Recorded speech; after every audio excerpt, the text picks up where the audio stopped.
Praise lord. ప్రియమైన దేవుని బిడలారా, రోమీలకు రాసిన పత్రిక 10వ అధ్యాయము 13వ వచనము.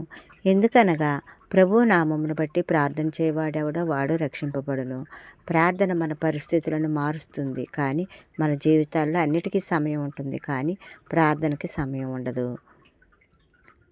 ప్రార్థన అనగానే వెనకాడుతూ ఉంటాము. ప్రార్థన అనగా దేవునితో మాట్లాడడం, దేవునితో సమయం గడపడం. నీవు నేను మాట్లాడేది దేవాతి దేవునితో, రాజులకు రాజు, ప్రభువులకు ప్రభువు, మన పరిస్థితులను మార్చగలిగిన తండ్రితో మాట్లాడుతూ ఉన్నాము.